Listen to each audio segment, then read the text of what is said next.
Uma das novidades no time, o goleiro Giovani, que ganhou a posição de Renan Ribeiro, teve um começo infeliz em sua estreia em partidas oficiais. Logo na primeira finalização do Ceará, falhou. Aos 2 minutos, Thiago Humberto chutou, Giovani não segurou e o ex-atleticano Marcelo Nicásio mandou para as redes. Na etapa final, pouca coisa mudou. O Galo, sem inspiração, não conseguiu fazer a ligação do meio com o ataque. Já o Ceará aproveitou os erros do Atlético para criar oportunidades e ampliar a vantagem. Aos 34, Vicente cruzou e Boiadeiro só empurrou para as redes. 5 minutos depois, Osvaldo fez fila na defesa, invadiu a área e fechou o placar em 3-0. Explicações com o treinador do Galo. Agora é uma resposta que a diretoria tem que dar. Eu sou o treinador e não abaixo a cabeça, não me omito em situação nenhuma, me responsabilizo pelos resultados e continuo o meu trabalho até o momento que o presidente achar conveniente. Comigo, Fábio Pinel. O Dorival, então, repete no vestiário que ele já havia dito, né, a semana passada, até numa pergunta sua, depois do jogo do Internacional, que ele mantém o trabalho, que a decisão é da diretoria do Atlético. E eu vou repetir uma coisa que eu disse aqui também na semana passada. Eu acho que só tem um fator que tem que ser visto nesse momento. A torcida do Atlético precisa de explicações. Precisa. Nós temos situações, né, do Dorival, se é ou não um boicote, o que está acontecendo com esse grupo, com os jogadores, mas quem tem que vir a público e explicar é a diretoria do Atlético. Quem tem que tomar uma posição é a diretoria do Atlético. Não é para explicar para mim, para o Serginho, para o Flávio Pinel, não. É explicar para a torcida do Atlético, essa torcida que desde 71 está aí sem nenhum título, essa torcida que apoia o time independentemente da situação, e nos últimos anos ela não foi boa, e nós sabemos disso, é essa torcida que precisa de explicação. Mara, sobre o jogo de ontem, eu acho que ficou evidente para mim, a minha impressão é de que o grupo está fazendo alguma coisa para derrubar o Dorival. Não é a primeira vez que isso acontece. Perder de 4-1 para o Flamengo não é normal.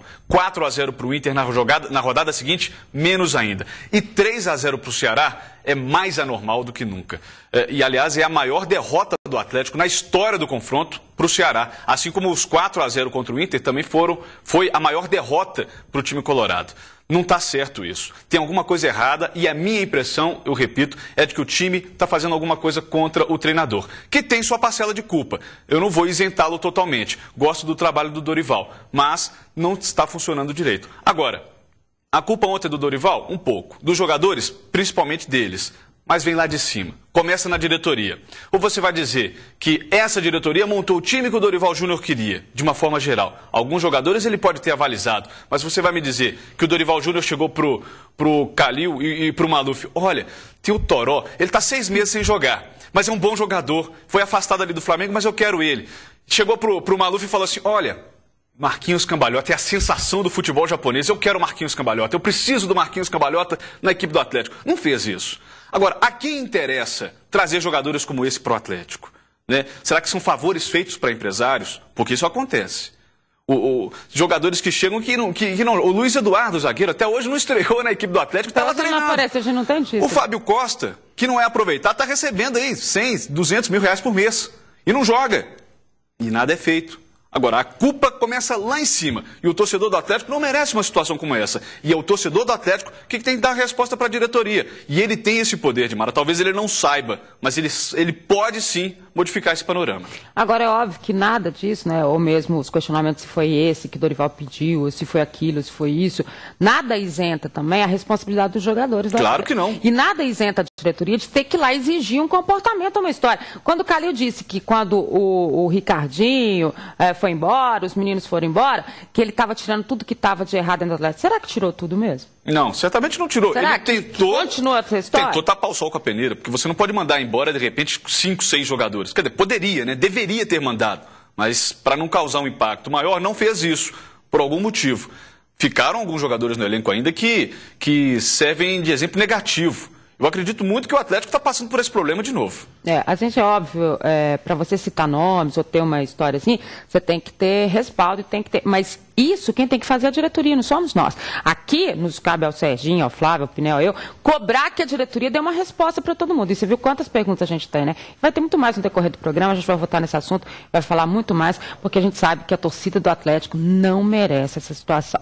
Desde os 2-1 sobre o Bahia na estreia, o América não sabe o que é vencer. Os jogadores mostram preocupação com o rendimento da equipe, que consegue criar jogadas e finalizar, porém, sem eficiência. A mistura de gerações que compõem o América pode ser o segredo para superar as dificuldades do Campeonato Brasileiro e conquistar os objetivos na temporada. Na fase difícil da equipe, nada melhor do que os ídolos do presente e do passado se juntarem para conseguir novamente os 3 pontos na competição nacional, o que não ocorre há 6 partidas. O confronto diante do Palmeiras na Arena do Jacaré será como um divisor de águas para o Coelho, que pode respirar aliviado em caso de vitória ou se afundar ainda mais na classificação. O América terá novamente a tarefa de bater um de seus rivais paulistas pela primeira vez na história do brasileiro. Depois de não conseguir quebrar o tabu diante do Santos, agora os comandados de Mauro Fernandes tentarão derrotar o Palmeiras. O treinador resolveu deixar o esquema com 3 volantes e promoveu a entrada de mais um armador. Dessa forma, Fabrício assumirá a vaga de um meia e será o responsável por municiar os atacantes ao lado de Rodriguinho. Para o treinador, a equipe ganhará poder de criação. No entanto, isso não quer dizer que será mais ofensiva. O América luta para deixar a zona de rebaixamento. O time está em 18º e só tem uma vitória. Bateu o Bahia por 2-1 em casa, na abertura do Brasileirão. Diferentemente dos paulistas, a equipe de Mauro Fernandes passa por problemas na defesa.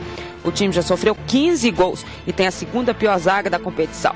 Só o Avaí está em situação pior, pois levou 20. Comigo, Sérgio, então o América só perde em termos defensivos para o Avaí, né? Ele levou 15, o Avaí levou 20. Certo é que tem que mudar esse contexto de jogo, né? Muita gente fala assim, o Mauro não sofre pressão, mas vai sofrer como também, né, Sérgio? As opções dele são tão poucas, né? Não, a diretoria não deu nada para ele. Os diretores americanos, a diretoria americana, pegou os jogadores que os times da primeira divisão, do primeiro escalão, não queriam e colocaram no América. Então, esses jogadores chegaram para ele depois que o campeonato havia começado. Então não tem que sofrer pressão mesmo não. O América tem que fazer de tudo para se manter na primeira divisão e não passar o seu centenário na segunda divisão, amargando a segunda divisão. E quem sabe, o América tem sempre essa tradição. Cai, vai caindo, vai caindo. A América chegou no fundo do poço. Agora tá beleza na elite do futebol brasileiro e não fez nada. A gente sempre elogia o Salum, mas desta vez, Salum, não vou te elogiar e pelo contrário, você e toda a diretoria, você esteve aqui com a gente e falou, não, a América vai contratar, a América vai contratar. Demorou também, né? Demorou a contratar, o América desses jogadores todos que contratou, só o Rodriguinho vem jogando bem, e o Alessandro também, né? Também. Porque eu falo que contratou que não havia jogado no América, porque o Alessandro já vai completar 100 jogos com a camisa americana. Entre idas e vindas. E o América ainda tem aqueles resquícios de jogar com 3 zagueiros, o América não sabe jogar. O América, há muito tempo foi implantado isso no América com o Givanildo. Jogar com 3 zagueiros, armava uma retranca ali e ainda segurava todo ia no mundo. contra-ataque. E depois disso, Dimar, o América vem tomando gols e gols, aí vem, a culpa é do Flávio, o Flávio tem 40 anos, tem que colocar o Neneca para jogar, a culpa é do Micão, a culpa é do Gabriel. Cada hora é um. Cada hora é um. E os caras que vêm, chegam toda hora, porque o América não tem o meio de campo também. Os laterais do América não se acharam também. Então não adianta cobrar do América não adianta cobrar do Mauro Fernandes não. Tem que rezar muito para não cair, viu gente? Rezar muito. Porque o América, eu não vejo. O Atlético ainda tem uns jogadores que podem definir. Quem no América vai sustentar, vai falar, eu sou o cara do meio de campo, a responsabilidade é minha, eu vou resolver. Joga a bola em mim que eu vou resolver. Alessandro não tem essa característica. Fábio Júnior também não tem essa característica. Irênio está cansado. Netinho, Rodriguinho... A gente não vê aparecer esse jogador, não foi criado essa história. Engraçado que o melhor jogador do América tem sido o Marcos Rocha pela direita, tem errado menos. O Rodriguinho também tem feito bons jogos ali, mas o América, o conjunto ainda não deu liga. Não deu liga por quê? Porque não fizeram do Mineiro um laboratório para o brasileiro. Chega um daqui, outro dali, um daqui. Se o Anderson estivesse bem lá em São Paulo, com esse tanto de time na primeira divisão, até na segunda, precisando de zagueiro, ele estaria aqui na América? Não. Eu também acho que não. Olha só, tem que rezar, mas tem que jogar muito futebol também, não é só rezar. Mas um rezinho ajuda. Olha só, lembrando que o Atlético tem 16 gols, né? Já levou 16 gols. Você que é apaixonado por carro, como todo brasileiro, pode confiar na qualidade dos produtos Ipiranga. A Comercial Mariano tem soluções para a necessidade do seu negócio. Distribuidor autorizado dos lubrificantes Ipiranga para toda a grande BH, norte de Minas, Vale do Aço e Zona da Mata Mineira. Na Comercial Mariano você encontra toda a linha de lubrificantes, filtros e uma infinidade de produtos automotivos. Conte com a estrutura da Comercial Mariano, atendimento ágil, qualidade, grandes marcas e ótimos preços. Pensou em lubrificantes? Pensou Ipiranga. Ipiranga na Comercial Mariano. Para você lojista que está em Montes Claros, Juiz de Fora, Vale do Aço e região, a Comercial Mariano entrega aí na sua porta. Olha que bacana. Ligue para a Comercial Mariano, distribuidor autorizado dos lubrificantes Ipiranga. 31-3399-6900. 31-3399-6900. E também tem o 38-3082-5654. Comercial Mariano, agilidade, qualidade, grandes marcas e ótimos preços. Ligue lá agora, aproveita aí o intervalo. 31-3399-6900 ou 38-3082-5654. E no próximo bloco, bate-papo com os nossos comentaristas, os principais lances aí da derrota do Galo, da vitória do Cruzeiro, América e Palmeiras na Arena do Jacaré. Então sai daí, olho no Minas Esporte. Olho na Band.